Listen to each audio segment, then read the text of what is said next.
Hi guys, and welcome back to my channel. It's Tolu Cooks.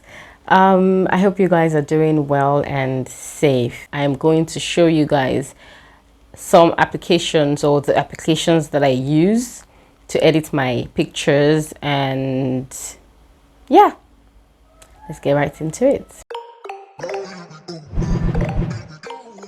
So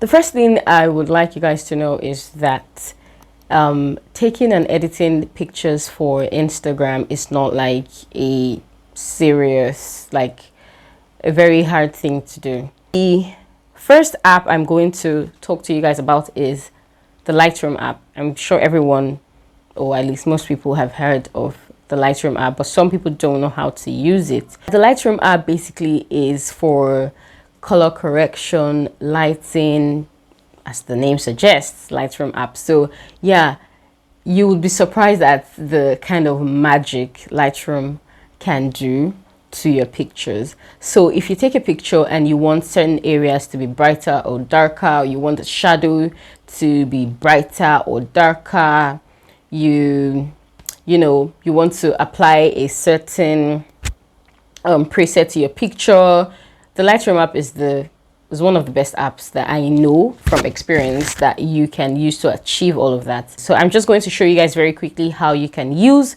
the Lightroom app to edit your pictures. For the Lightroom app, I will be editing this picture. This picture is already edited and I have it up on my Instagram page. So this is how the picture looked before. I'm going to hit reset. The first thing you're going to want to do is try to edit the lighting of the picture. So let's play around with the exposure. As you can see, this reduces the exposure, this increases the exposure. So for now, I'm just going to increase the exposure just a little bit. So for contrast, this, and you can see it kind of brightens it. So we want to reduce the contrast, is too much. So we want to reduce the contrast, and let's leave it here. The highlights, of course, as the name suggests, highlights, it reduces or increases the brightness of the highlights, of the highlighted parts of your picture. For example, if you look at the walls and the curtains, they look really bright. So when you reduce the highlights, it's going to reduce the brightness of those highlighted areas. And when you increase it, it just goes all the way up. So for highlights, I'm going to take this down a notch because I don't want the background to be too bright, because the subject is me and I want the focus to be on the subject and I want them to see it clearly. So yeah, for the shadow, look at what the shadow does. As you can see, for some of you, you might like your picture to look this way or this. Do you understand? So, but for me, I'm just going to take this to -2.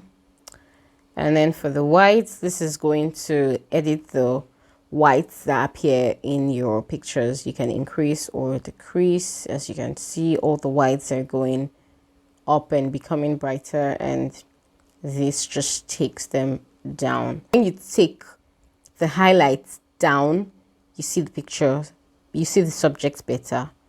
So I'm just going to leave the whites here. Now the blacks, of course, do the opposite of the whites. I mean, it affects the dark or the black parts of, or the black colors that appear in your picture. So you can increase black or decrease it. You can see that even my shadow is affected when I play around with this, as you can see. So in this case, I could take this high, but I don't like the redness it's giving my skin color. So I'm just going to like leave it at -2. Now let's move on ahead. Yeah, if you want your picture to have more warmth to it, you're going to increase your temperature or reduce it if you want it to have less warmth in it. So you could want your picture to look this way or this way. For example, let's leave it at 3. I think I like the way 3 looks. You move to vibrance. This makes your picture more or less vibrant. The colors just, you know, pop more, or you don't want them to be so, you know, hard. So yeah, so let's just take our vibrant to, let's say 2. Yeah, we move on to the saturation, and as you can see, it's like increasing the warm parts, making them look warmer. Like you can see my skin color and the floor. But when I take this down, it just reduces it. Let's move on to grading. So you can see just up here, that's grading. And then for grading, we have shadows, midtones, highlights, and then we have global. So for shadows, let's see, as you can see, the shadows have reduced. The dark parts have been highlighted, as you can see. So this is what I want. If you look at the raw picture, let me show you screen and hold it down. It takes you to before, and this is after. We move to mix. You can see mix up here. Yeah, this is where you manipulate the shade of different colors that appear in the picture. For example, I would like this, my plants here to look, not to look this deep. So I'll just select green.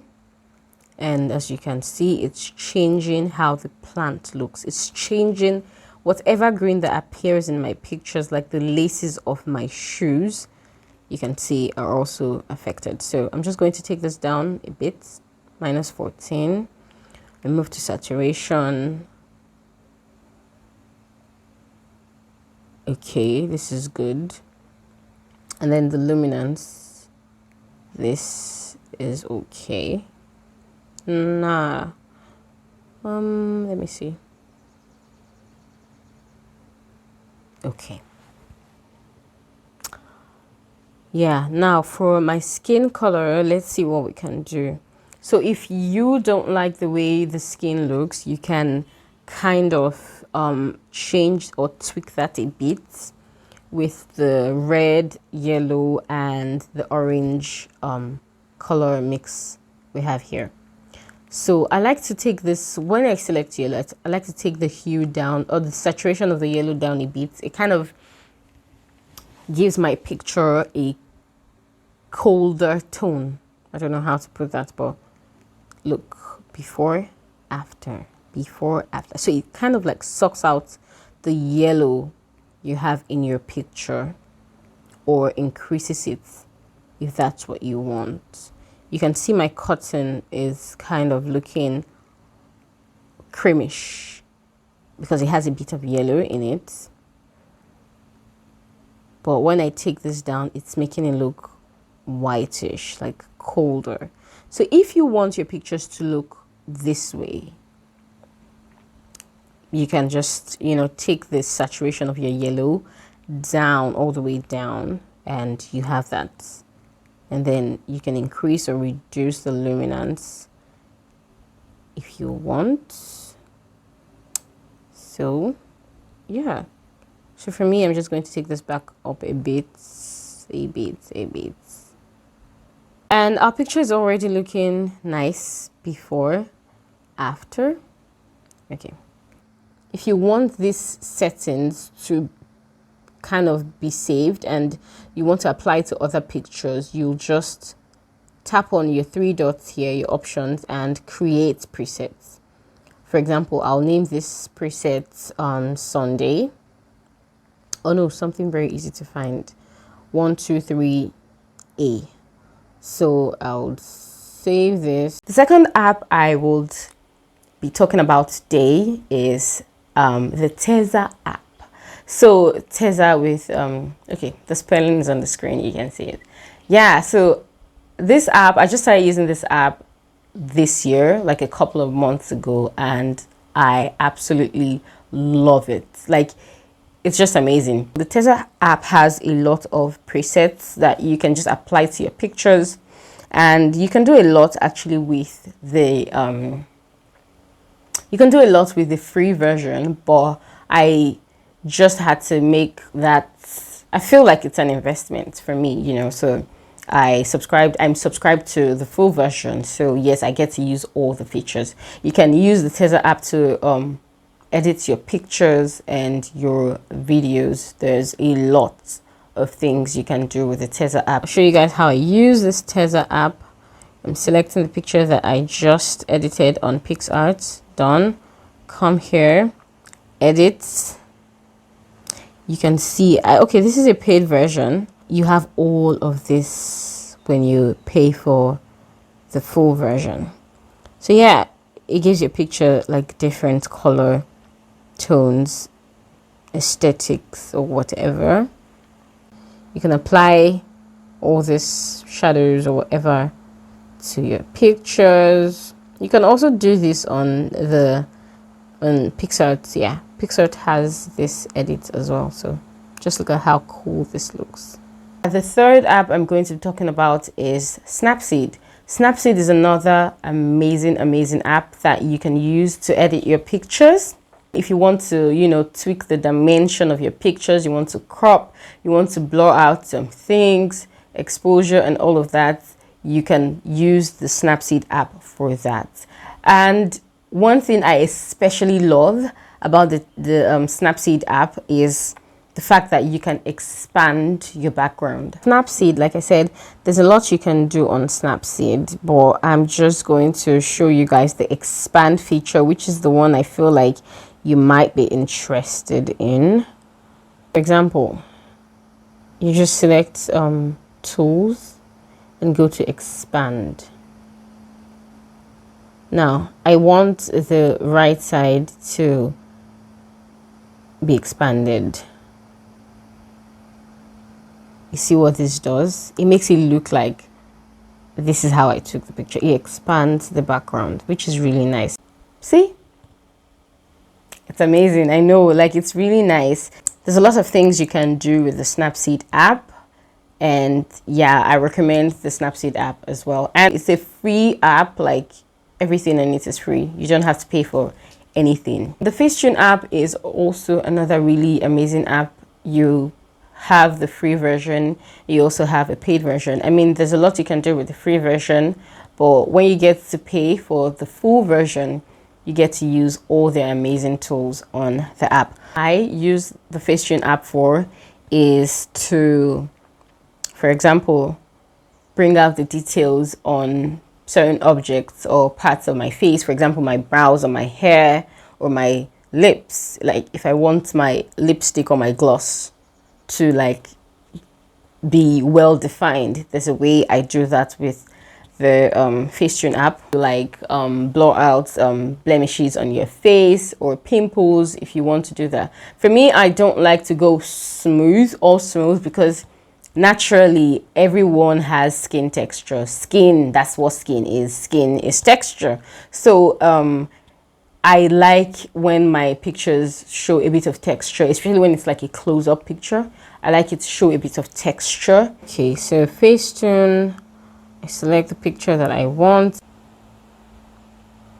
Okay, so for example, if I want my teeth to look whiter, I'm just going to, you know, drag my finger around the areas I want to look whiter and increase the whiteness or reduce it. I want the details of my lips to be more obvious, and my lashes, I'm just going to drag my hand or my finger around those areas, and as you can see, before, after, increase it if you want, before, after, before, after, before, after.